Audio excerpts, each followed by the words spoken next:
Channel beauty tips by Sharmistha. আজ আমি খুবই একটা স্পেশাল ভিডিও নিয়ে চলেছি। থাম্বনেল এন্ড টাইটেল দেখে তোমরা বুঝতে পেরে গেছো। হ্যাঁ, আজকে তোমাদের সাথে শেয়ার করতে চলেছি গণেশ পুজো মেকআপ টিউটোরিয়াল। মেকআপ লুকটা দেখতে পাচ্ছ ভীষণ ফ্ললেস, শুধুমাত্র ব্রাশের সাহায্যে কিন্তু আমি মেকআপ লুকটাকে কমপ্লিট করেছি। কোনো ব্লেন্ডার ইউজ করিনি। যাদের কাছে শুধুমাত্র ব্রাশ আছে, কীভাবে মেকআপ লুক কমপ্লিট করবে সেগুলো জানতে চাইছো, তাহলে অবশ্যই ভিডিওটাকে চেক আউট করো। আর যারা গণেশ পুজোতে সাহায্য, তারা কিন্তু ডেফিনেটলি এই মেকআপ লুকটা ট্রাই করতে পারে। আর যদি তোমাদের ভিডিওটা ভালো লাগে তাহলে প্লিজ একটা লাইক করে দিও। সবার কাছে একটু রিকোয়েস্ট আছে, প্রচুর পরিশ্রমের পর একটা ভিডিও তৈরি হয়, তোমরা প্লিজ একটা লাইক করে দিও বা একটা কমেন্টে জানিও যেটা ভুল হচ্ছে, যেটা ঠিক হচ্ছে।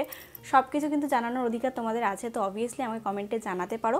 কী কী ভিডিও দেখতে চাইছো সেটাও কিন্তু কমেন্টে জানাতে পারো। আমি সেই মেকআপের ভিডিওগুলো নিয়ে আসার চেষ্টা করব, তোমাদের নামগুলোকেও শাউট আউট দেবো। তো চলো বেশি বক না করে ফাইনালি ভিডিওটাকে স্টার্ট। আজকের মেকআপ লুকটা শুরু করছি টোনার দিয়ে। প্রথমে ব্যবহার করে নিচ্ছি গুড ভাইবসের একটা গ্রিন টি টোনার। যারা টিনেজার আছো তাদের জন্য খুব ভালো একটা ফ্রেন্ডলি বাজেটের মধ্যে তোমরা এটা পেয়ে যাবে।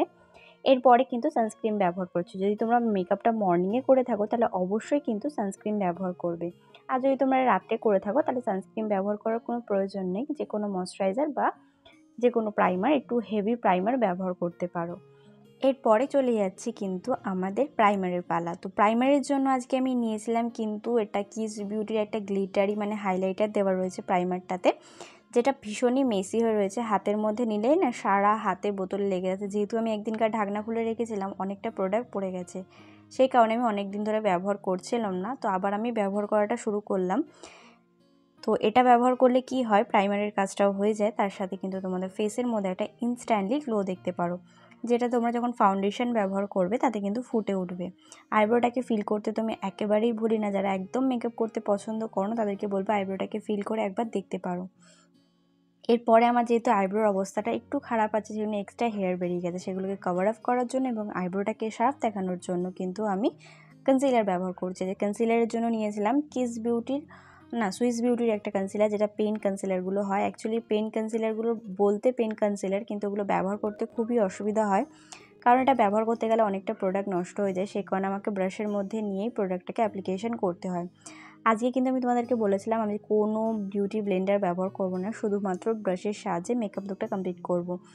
এটা আমি লাইফে ফার্স্ট টাইম হচ্ছে এরকম যে আমি ব্রাশ দিয়ে মেকআপ করছি, কারণ আমি সবসময় ব্লেন্ডার প্রেফার করি। কিন্তু প্রথমবার দেখলাম আজকে যে কেমন কি রেজাল্ট আছে, সেটাই আমি দেখতে চাইছিলাম। অ্যাকচুয়ালি আমি ভয় পাই যে ভালো করে হয়তো ব্লেন্ডিং হবে না, তো এটা ফার্স্ট টাইম ট্রাই করছি এবং ফার্স্ট টাইম তোমাদের সাথে শেয়ার করছি। তো ফাউন্ডেশনের জন্য আজকে আমি নিয়েছিলাম হলো ল্যাকমি 95 যে ফাউন্ডেশনটা আছে সেটা নিয়েছিলাম।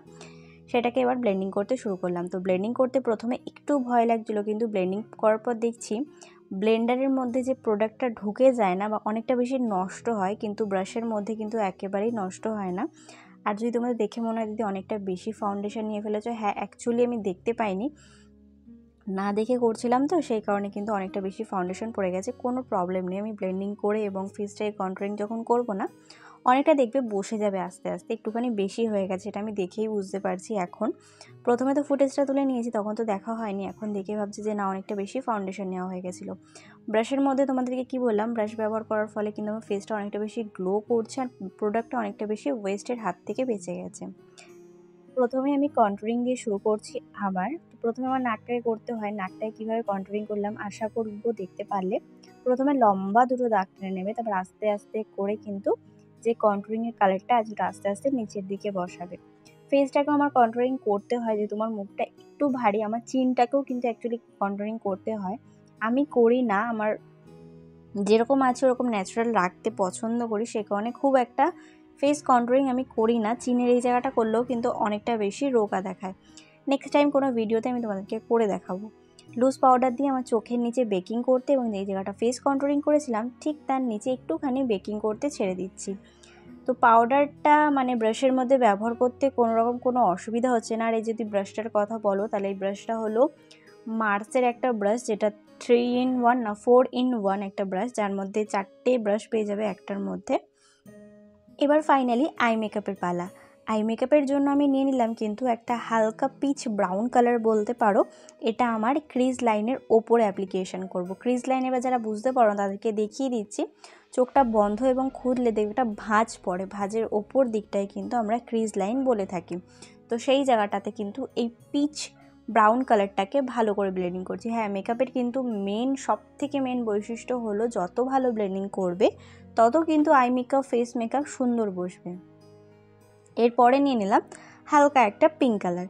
তোমরা চাইলে যে কোনো পার্পল কালারও নিতে পারো, যেটা তোমার ড্রেসের সাথে একেবারে যাবে সেরকম একটা কালার নেবে।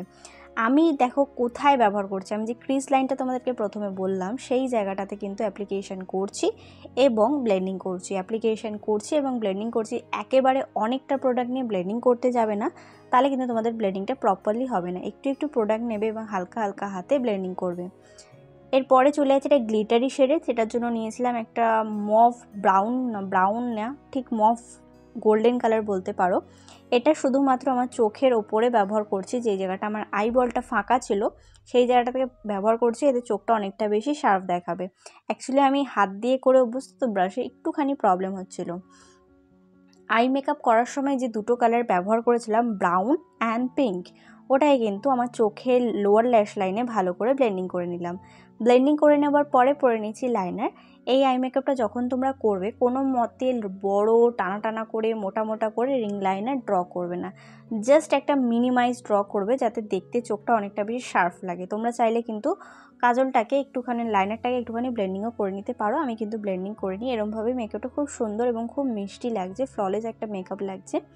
লিপস্টিকের জন্য নিয়েছিলাম রেনের একটা লিপস্টিক, যেটা শেড নাম্বার তো আমার কাছে নেই, কিন্তু এটার কালারটা খুবই সুন্দর। আর যারা রেনের লিপস্টিক ব্যবহার করে তারা তো জানবেই এটা ব্যবহার করার পর ঠোঁটটা কী সুন্দর মানে একটা সফট হয়ে যায়, বোঝা যায় না যে আমি ঠোঁটের উপর কোনো হেভি কিছু অ্যাপ্লিকেশন করেছি বা লিপস্টিক পরেছি, এটা কিন্তু একেবারেই বোঝা যায় না। তো লিপস্টিকটা আগে পরে নেওয়ার পরে এবার ফেসটাকে যে বেকিং করতে ছেড়ে দিয়েছিলাম সেটাই কিন্তু ক্লিন করছি। অ্যাকচুয়ালি আমি লিপস্টিক কিন্তু লাস্টে পরে থাকি, আজকে আগে থেকেই পরে নিলাম, যেহেতু হাতে একটু সময় ছিল সেই কারণে কিন্তু লিপস্টিকটাকে পরে কমপ্লিট করে নিলাম। হাইলাইটার ব্যবহার করছি। হাইলাইটারের জন্য আজকে নিয়েছিলাম হলো আই থিঙ্ক সুগারের golden colour, Mary golden colour একটা হাইলাইটার, যেটা আমার ফেসের সাথে খুব ভালো কমপ্লিমেন্ট দেয়, সেটা আমি প্রায়ই ব্যবহার করে থাকি। তো নোজটাকে জাস্ট একটুখানি হাতের ব্যবহার নিয়েছিলাম, কারণ নোজটা না প্রপারলি হয় না, আমার নাকটা যেহেতু অনেকটা ছোটো, ব্রাশটা না অ্যাবজর্ব করতে পারে না। তারপরে কিন্তু ব্রাউনের ওপর একটুখানি হাইলাইটার ব্যবহার করে নিলাম। ফাইনালি কিন্তু গণেশ পুজোর জন্য একটা ভীষণ মিষ্টি কিউট একটা মেকআপ লুক তোমাদের সাথে শেয়ার করে ফেললাম। আশা করব তোমাদের মেকআপ লুকটা ভালো লাগবে। আর একটা কথা বলার ছিল, যারা মেকআপ লুকটা ট্রাই করছো তারা কিন্তু অবশ্যই কমেন্টে জানিও, কারণ তোমাদের একটা কমেন্টের আশায় কিন্তু ভিডিও পোস্ট করা হয়। তো প্লিজ সবার কাছে রিকোয়েস্ট একটা কমেন্ট করো। সাথে শেয়ার করে ফেললাম এটা গণেশ পুজো মেকআপ টিউটোরিয়াল। আশা করব ভিডিওটা তোমাদের ভালো লাগবে এবং কাজে লাগবে। যদি ভিডিওটা তোমাদের কোথাও ভালো লেগে থাকে তাহলে please like share and subscribe to my channel. Subscribe করার পর একটা ছোট্ট বেল বাটন আছে, ওটাকে হিট করে দিও যাতে আমি কোনো নতুন ভিডিও দিলে সবার আগে নোটিফিকেশন তোমার কাছে আসে। Please subscribe to my channel. Thank you.